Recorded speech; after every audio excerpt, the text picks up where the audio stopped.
and reiterate the questions that were answered in the chat, just to make sure everybody sees that. So we have the first question here being, how do we report if there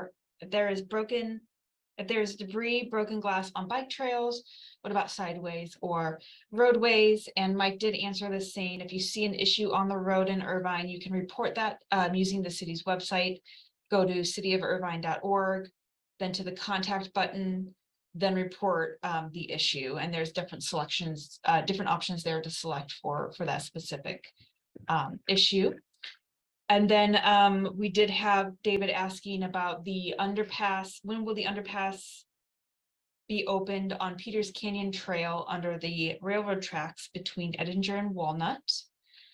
And Mike responded to that as well, saying that the underpass is presently in a CPUC approval process, requesting approval to be opened. Any new paths going over or under rails require this 18-month to 2-year process. OC Parks is leading the process. Hopefully that underpass will be opened in about 6 months. Here's hoping, Mike says. Thank you for those questions. Let's see if we have anything else here. Please do feel free to put your questions in the chat. We do have, let's see, we've got,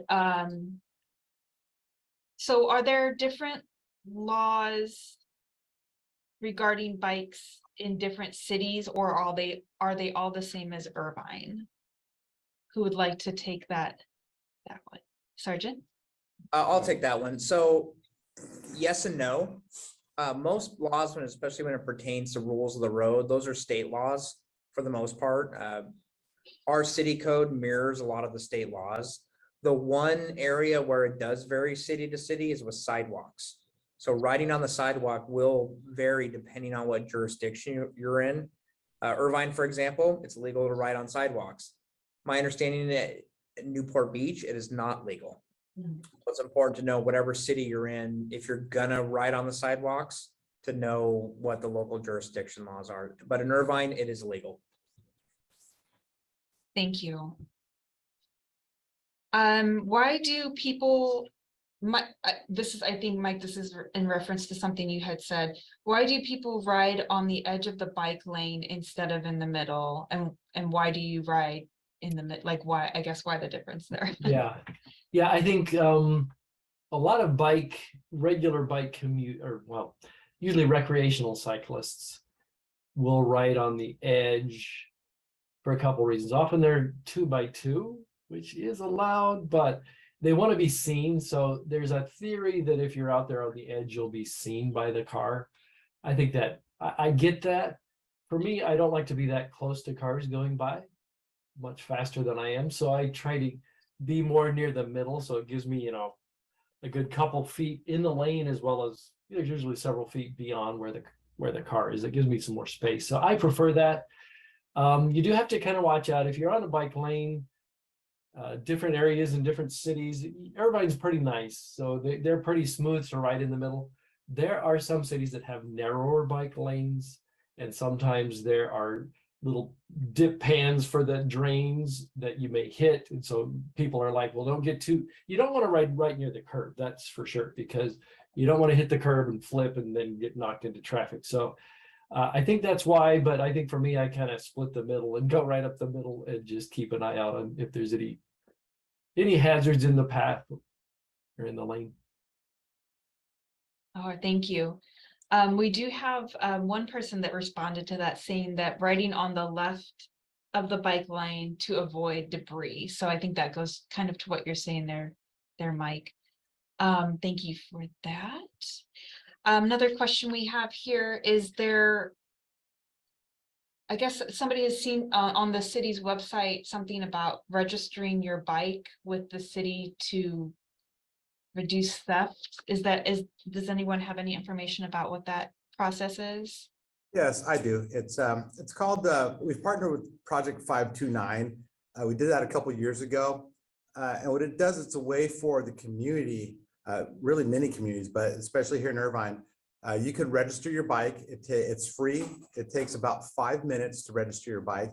And what it does is if your bike were to get stolen, it gives the officers an opportunity, if they find a bike or your bike later, to contact the owner of the bike to find out if it was stolen, sold, traded, whatever the case may be. It's a way of registering your bike. And we do find a lot of bikes abandoned.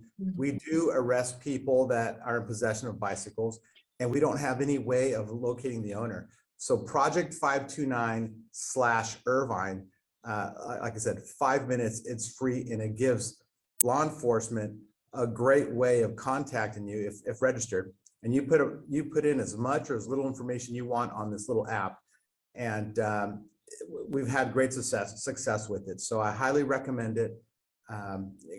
Go online and just type in Project 529/Irvine. It leads right to the Irvine webpage.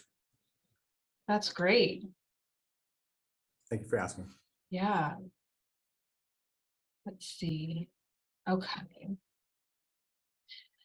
Okay, and then I think we have another one. This is can you explain what the pedal assist and throttle differences are on the different e-bikes? So with pedal assist, what it does is when the rider is pedaling, the engine will provide power, and it will go up to that certain speed. For a class 1, it's 20. For a class 3, it's 28. A throttle assist is basically much like I do on my motorcycle. I just turn the throttle to make the bike go. One important thing to note, that the class 2s, which are the throttle assisted, they still have to have pedals on them. If it's only got a throttle and no pedals, it's not an e-bike. Yeah. Mr. Davis, did you want to add something to that? Yeah, I would say just experientially as a bike commuter, I like the pedal assist because I want some exercise. What's nice about an e-bike is you can choose usually different power levels too on each bike. So it'll assist you, a little bit at a lower speed, and then it has several speeds up to like 20 for a level type 2 or a 28 for a type 3. So you can kind of choose your speed and the amount of assist that you want. For me, I want a workout. I can still get that. But what's kind of nice as a commuter, and I'm getting older, I'm 60. So I used to not want an electric bike, but it's kind of nice to have a little assist. And in the mornings, I just wear my dress clothes when I commute.